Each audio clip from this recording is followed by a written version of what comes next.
This is a introductory lecture on dating methods as it relates to prehistoric and historic inquiries.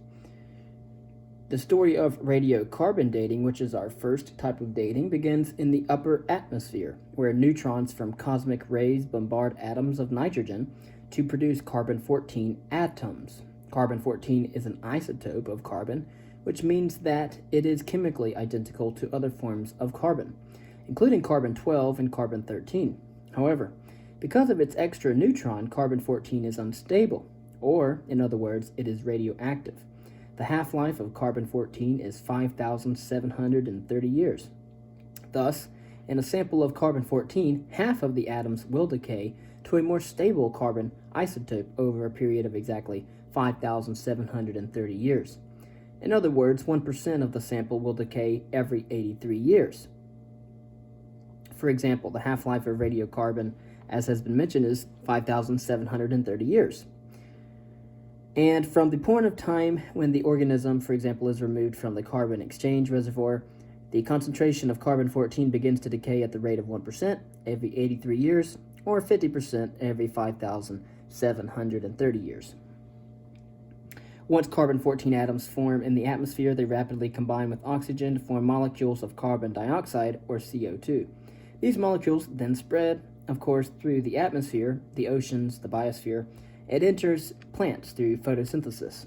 Remarkably, the ratio between carbon-14 and non-radioactive molecules of carbon is the same throughout the atmosphere, the oceans, and the biosphere, known collectively as the carbon exchange reservoir.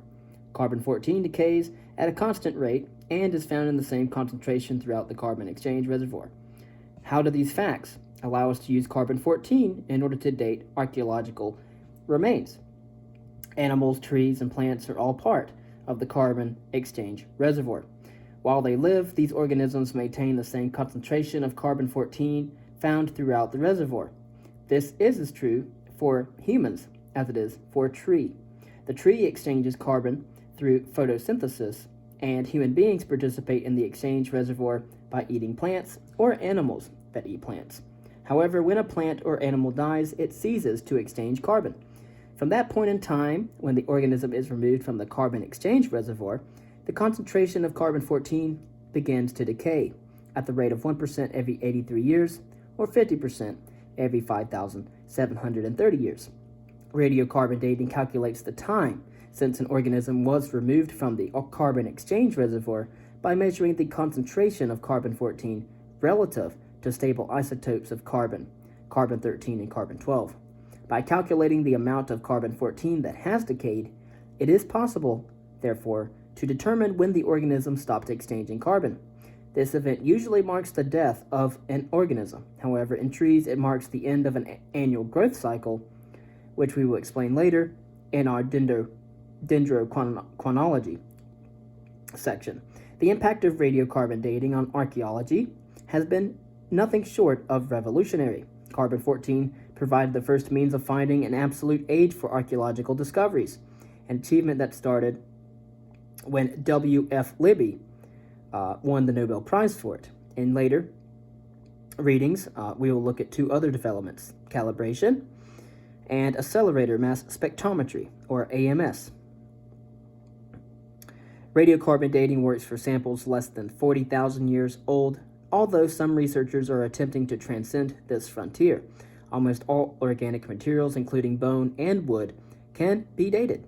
All radiocarbon dates are reported with an error range that reflects statistical limits of the method, as well as limits in the precision of laboratory equipment. For additional reading on radiocarbon dating, I refer you to R.E. Taylor and Martin, J. Aitken, editors, 1997 publication titled Chronometric Dating in Archaeology, published by Plenum. Also on radiocarbon dating, there is radiocarbon calibration. The basic principles of radiocarbon dating have been introduced. The essential facts are that the ratio of carbon-14 to non-radioactive carbon is the same throughout the carbon exchange reservoir, which includes the atmosphere, oceans, and biosphere, and that carbon-14 decays at a constant rate. Again, W.F. Libby who discovered radiocarbon dating, believed that the radiocarbon dating ratio was not only constant throughout the Earth, but also constant throughout time. He has been proven wrong, however. Most dramatically, modern burning of fossil fuels and atomic weapons testing have actually increased the amount of carbon-14 in the reservoir. Also, detailed analyses of tree ring dated samples indicate that there have been significant fluctuations in the concentration of carbon-14 over the past 50,000 years. Apart from contributions from burning fossil fuels and testing atomic weapons, there is a gradual trend of reduction in the concentration of carbon-14 over time. Overlying this deadline is an extraordinarily complex pattern of fluctuations. The long-term trend is thought to be related to a reduction in the strength of Earth's magnetic field, and it appears to be related to solar activity. Because the ratio of carbon-14 to non-radioactive carbon is not stable over time, radiocarbon years do not map directly onto calendar years. And if we think of the decay of radiocarbon as a stopwatch that begins at the death of an organism, the problem is that the starting line is set by the concentration of radiocarbon, and this starting line has been redrawn over and over again. And so how then have archaeologists dealing with prehistory dealt with this complication? Calibration, then, is a complex issue that draws archaeologists into realms of statistics that are beyond the scope of many. The essential tools, however, used to connect radiocarbon time with calendar time are calibration curves, created by dating tree ring sequences that have already been independently dated by dendrochronology. Calibration curves present the radiocarbon date for samples of known calendar age. For example, a tree ring known to be 6,900 years old produces a radiocarbon date of 6,000 years. Because the carbon exchange reservoir is global, this relationship will stand for all organisms that died in that particular calendar year. Conversely, one can conclude that a sample with a radiocarbon age of 6,000 years is actually 6,900 calendar years old. The calendar age is known as the calibrated date. All dates are calibrated dates. It is important to emphasize that in practice, calibration is extremely complex, largely because of the aforementioned, which often result in a single radiocarbon age corresponding to more than one calendar age on the calibration curve. Resolving these conflicts is among the most mathematically challenging aspects of archaeology.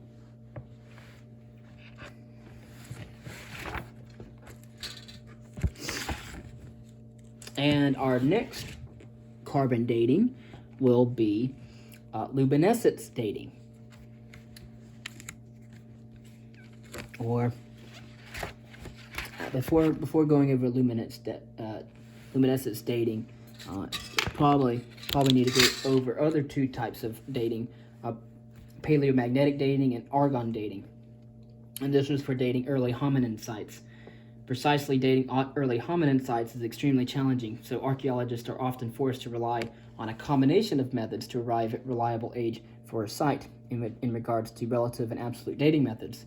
The main methods used to date early hominin sites are paleomagnetic dating and argon dating. So recently, a new method known as cosmogenic burial age dating has begun to have an impact, particularly on cave sites. Paleomagnetic dating is a method used to determine when sediments were deposited. The method dates the soils in which the artifacts are found rather than the artifacts themselves. And to use paleomagnetism for dating artifacts or fossils, one must be confident that these objects are in the context in which they were initially deposited. If this is not the case, however, for example, if artifacts have been transported by water and redeposited in a new location, then the paleomagnetic date will be for the redeposition event rather than the manufacture of the artifacts themselves. The scientific basis for paleomagnetic dating is the observation that the Earth's geomagnetic field has repeatedly switched polarity. The current state of the Earth's geomagnetic field is known as normal polarity. In periods of reversed polarity, the field was switched, so a compass that points north today would have pointed south. It has been possible to build up a chronology of these switches so as to divide geological time into a sequence of epochs of normal and reversed polarity. When particles containing iron are deposited, they orient themselves in accordance with the Earth's geomagnetic field. This orientation is preserved as long as the particles are not moved. Almost all soils on Earth contain iron. By studying the orientation of their iron particles, A geophysicist, for example, can determine the direction of the Earth's geomagnetic field at the time the soil was deposited. Thus, on most archaeological sites, it is possible to determine whether the site formed during a period of normal or reversed polarity. In some cases, archaeologists working in recent periods have been able to use the paleomagnetic record of subtle shifts in the geomagnetic field in order to date artifacts or sites. The materials dated with these methods are usually hearths or pottery. Argon dating, unlike paleomagnetic dating, provides a numerical age rather than assigning a deposit to an epoch or event. Argon dating works by means of an accumulation clock. The unit that is accumulating is Ar, which is argon, an isotope of the element argon. And so isotopes are forms of a chemical element that have the same number of protons and electrons, but vary in the number of neutrons in the nucleus. Because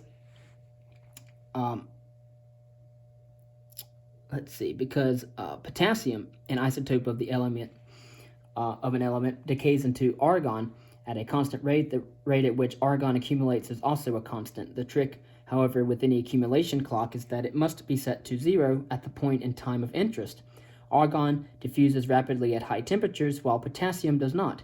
This means that when a material containing argon is heated, the argon will be diffused out of the material, while the potassium will remain stable. If a material containing both argon and potassium is heated to a very high temperature, the resulting product will be a material containing potassium and no argon. From that point on, potassium will begin to decay, resulting in a steady accumulation of argon. Fortunately for archaeologists, the magma that explodes out of volcanoes, for example, to form ash or lava, is rich in potassium. The magma is superheated until it cools after eruption. As a result, any volcanic material can be dated by determining how much argon has accumulated since its cooling. Time 0 is the point of eruption, and the time since eruption is determined by measuring the accumulation of argon. In potassium-argon dating, the measure of accumulation of argon is based on the ratio of potassium to argon. The development of a single crystal argon dating has significantly improved with reliability, the argon method. With the use of lasers to vaporize the sample, it is possible to date single crystals of lava or ash by measuring the ratio of argon to 39 to argon 40. Argon dating has been critical to the study of human evolution, particularly at East African sites such as the Olduvai Gorge. Unfortunately, in areas with limited volcanic activity, argon dating is not necessarily useful.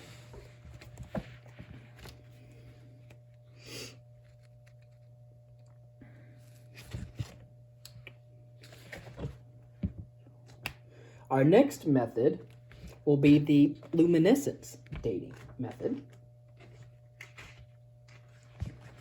In luminescence dating, the luminescence dating methods are critical for the study of latter stages of human evolution. The luminescence methods that are most widely used are thermoluminescence, or TL, electric spin resonance, ESR, and optically stimulated luminescence, or OSL. And so thermoluminescence dates burnt stone tools made of flint. ESR, electron spin resonance, dates animal teeth. And OSL, optically stimulated luminescence, dates either quartz or feldspar grains in sediments. All minerals consist of atoms and molecules arranged in a three-dimensional lattice known as a crystal. Inevitably, flaws arise within the structure of a crystal. These flaws serve as traps that accumulate electrons over time. The rate at which electrons are trapped is a function of the natural background radiation. The rate at which electrons are accumulated in a year is known as the annual dose rate and is specific to a given locality. Thus, every time one uses a luminescence dating method, the annual dose rate at the precise location of the find must be measured. The annual dose rate can be measured with a tool called a dosimeter. When a sample of a mineral is heated, the trapped light energy, or luminescence, is driven out of the crystals. The amount of this energy can be measured precisely. The measure of the trapped luminescence is known as the accumulated dose. If one knows the accumulated dose and the annual dose rate, it is fairly simple to divide the accumulated dose by the annual dose rate in order to determine how long the mineral has been accumulating light energy. The problem is that crystals begin trapping energy the moment they are formed, and thus as argon dating, the critical factor is finding a mechanism that zeroes the clock at exactly the point in time one is interested in dating. TL dating, or thermoluminescence dating, of flint is based on the observation that heating flint to between 400 and 600 degrees centigrade effectively drives off the accumulated energy, thus resetting the clock to zero. After the rock is heated to a temperature in that range, the crystals begin to accumulate energy at the annual dose rate. When one finds a stone tool that was burnt, the equation accumulated dose divided by annual dose rate will provide a measure of the date when the tool was burnt. If one is confident that the burning took place at the time the site was inhabited, usually as the result of the tool falling into a fire, then the foregoing equation yields a date for the occupation of the site. Fortunately, beginning in the Middle Stone Age and the Middle Paleolithic, burnt stone tools are common on archaeological sites, and so thermoluminescence can also be used for more recent periods to date the manufacture of pottery. The principle in the dating of pottery is that firing a ceramic vessel effectively zeroes the clock. Thermoluminescence dating of pottery has been particularly useful in detecting forged artifacts. OSL, or optically stimulated luminescence, works on the same principles as thermoluminescence. Among the grains that make up most sediments are crystals of quartz and feldspar. It has been observed that exposure of these grains to sunlight effectively drives out the trapped light energy and zeroes the clock. Thus, the relationship accumulated dose divided by annual dose rate produces a date for when the sediments were last exposed to the sun, thereby effectively dating the time the site was buried. ESR, as has been mentioned, is electron spin resonance, and it works on the same principles as thermoluminescence and optically stimulated luminescence. The main application of electron spin resonance is dating the enamel layer of teeth. Tooth enamel is made up of the mineral hydroxaphyte. Because mineral crystals form during the life of the animal, the accumulation of light energy begins when the animal is alive. The beauty of this method is that there is no need to reset the clock to zero because the accumulation of light energy begins only at the point in time one is attempting to date. ESR, or electron spin resonance, can be used on teeth, covering the entire range of hominin evolution. And then, so the last dating method that we will cover will be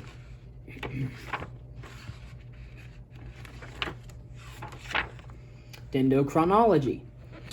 Almost all archaeological dating methods provide a date with a margin of error. Dendrochronology, or tree ring dating, is the only method capable of absolute precision. Dendrochronologists use the annual rings laid down by trees as they grow to build a clock that today reaches back to 10,000 years. And so 10,000 years, as you will know, about the time that the agricultural revolution started. And so how does this clock work? The principles are simple. In examining the Neolithic Revolution, each year as trees grow, they add on a single ring of new wood immediately under the bark. These annual rings are clearly visible in sections cut through a tree trunk. As the rings accumulate, they form a pattern that we can think of as the tree's fingerprint. The ring pattern of a tree is a record of the fluctuating climatic conditions experienced as the tree grew.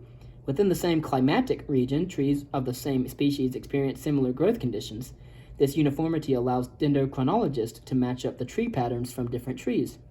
Ultimately, by overlapping the ring patterns of trees stretching back in time, it is possible to build up a long-term chronology. The first tree used is a living one, anchoring the chronology in the present. The beginning of the growth of this tree might overlap with a beam found in a historic house, allowing the chronology to be pushed back.